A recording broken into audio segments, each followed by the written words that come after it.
She left our friend's party with another guy and texted, "It just happened."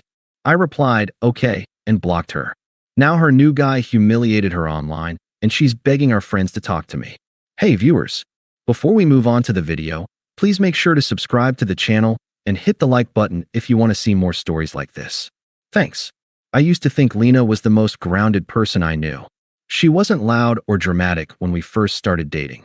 She was warm, funny, and the kind of girl who could make any night feel special with a sarcastic one-liner and a smile that made me forget how tired I was from work. For almost 2 years, I thought we had something solid. We shared friends, hobbies, and even talked about moving in together once my promotion went through. But somewhere along the way, she started to change, or maybe she was just showing me who she really was. It started small. Nights where she'd scroll through her phone while we watched movies, half smiling at texts she wouldn't show me. Group photos on Instagram that I wasn't tagged in. I'd ask about it, and she'd roll her eyes and say things like, "You're too sensitive, Ethan," or "Not everything's about you." At first, I believed her. I told myself I was overthinking. I wanted to trust her because that's what I thought love was, giving the benefit of the doubt, even when it made you uneasy. By the time our friend Ryan hosted his birthday party, we were in one of those awkward phases where everything looked fine from the outside, but something in the air felt off. She'd been talking about the party all week, mostly because Dylan would be there, a guy from our circle who had that cocky, charming energy Lena always said was funny. When we arrived, she immediately lit up. She was dressed to impress. Tight black dress, red lipstick, the works. I'd barely gotten us drinks before she was surrounded by friends, laughing too loudly, clinging to Dylan's arm like it was the most natural thing in the world. I didn't say anything at first. I just stood with a couple of the guys, watching the room. They noticed it too, how close she was standing, how her hand brushed his shoulder when she laughed. "Everything good with you two?" my buddy Mark asked quietly. "Yeah," I said, forcing a smile. "She's just having fun." But it didn't feel fun. It felt deliberate. Later that night, I found her in the kitchen, leaning against the counter while Dylan poured her another drink. Her laugh was high and breathy, the kind she used when she wanted attention. "Hey," I said, keeping my voice steady. "I'm heading out soon. I've got work in the morning." She looked at me like I'd just interrupted something important. "Already?" "The night just started." "Yeah, but I've been up since 5. You coming?" She glanced at Dylan, then back at me. "I'll catch a ride later. Everyone's still hanging out. Don't be such a dad." The way she said it, dismissive, half mocking, made the back of my neck heat up. But I didn't want to cause a scene. I just nodded, set my drink down, and said, "All right, text me when you get home." "Relax," she said, rolling her eyes. "I'll be fine." I left quietly. No argument, no guilt trip, just the hollow silence of someone realizing he wasn't being chosen anymore. When I got home, I sat on the edge of my bed, staring at my phone. No messages. I tried to tell myself she'd call soon, that she'd take a cab home after a couple more drinks. But deep down, I already knew something wasn't right. I fell asleep around 2, still refreshing my messages every few minutes. By the time I woke up the next morning, her side of the bed was still empty.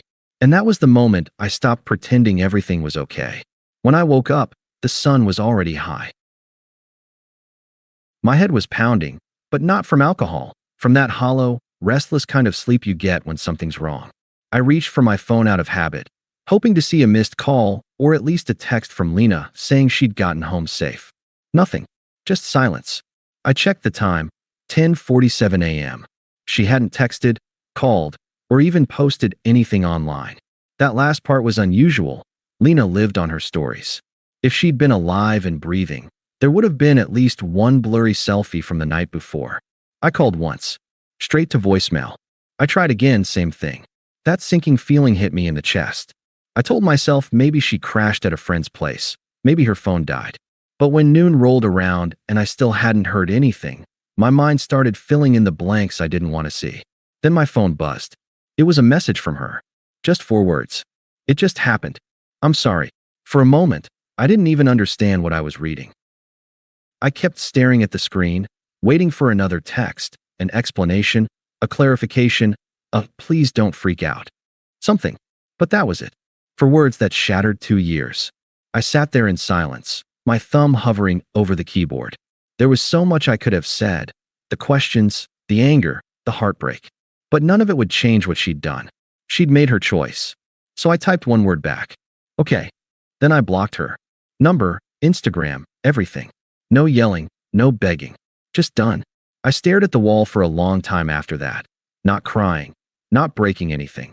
Just trying to process how easily someone could step out of your life and act like it was a mistake they tripped into. It just happened. Like she'd spilled a drink. Like she hadn't looked me in the eye the night before and told me she loved me. A few hours later, Mark called. Hey, man, have you talked to Lena today? His voice was cautious. Yeah, I said flatly. She texted. He hesitated.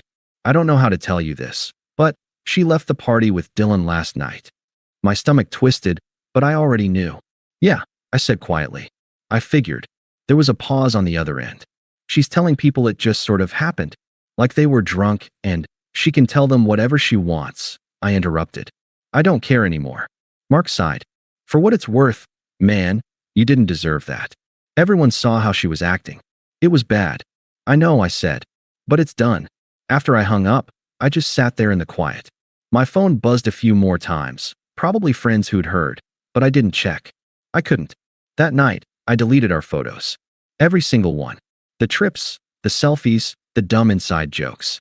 It wasn't anger. It was clarity. For the first time in months, I didn't feel confused. I didn't wonder what I'd done wrong. I knew exactly who she was now. And the truth was, I didn't want her back. The first week after I blocked her felt like detox. Every part of me wanted to check her social media, scroll through old photos, reread messages. But I didn't. I'd seen enough. Our mutual friends, though, made it hard to fully escape. Group chats would light up with gossip I didn't ask for.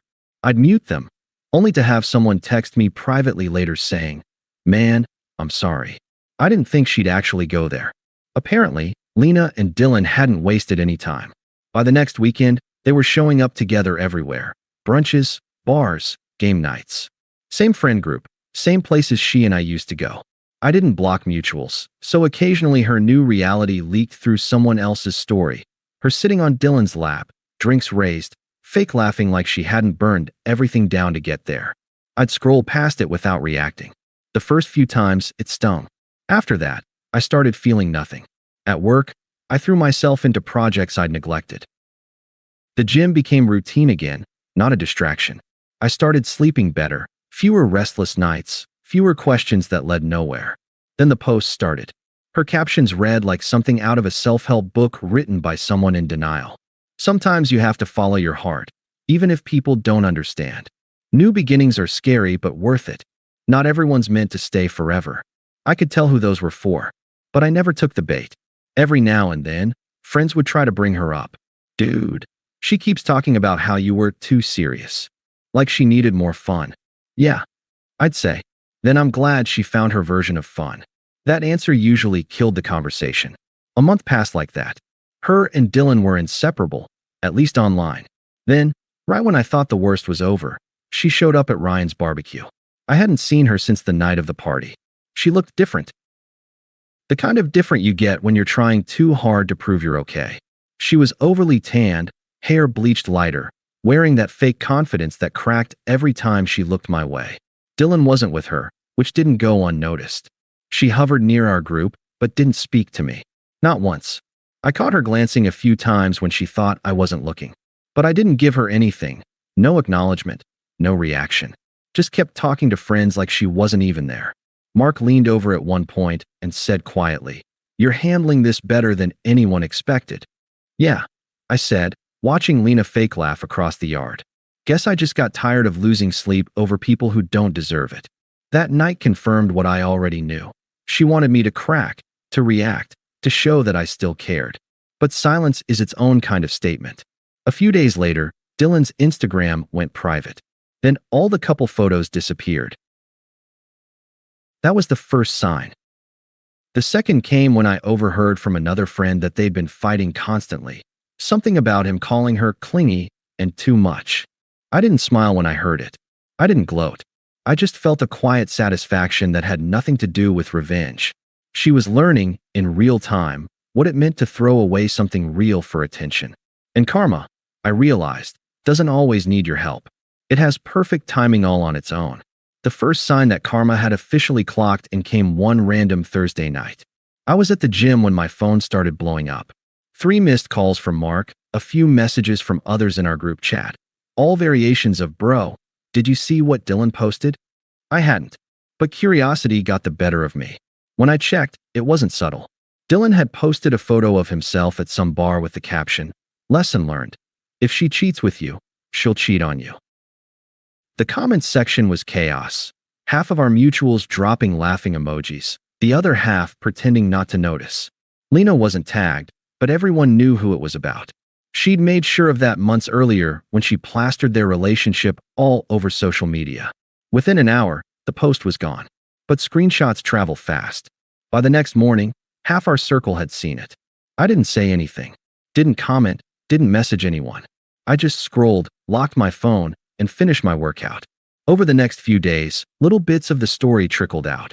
Apparently, Dylan had been cheating on her with a girl from his gym, and when Lena found out, she lost it.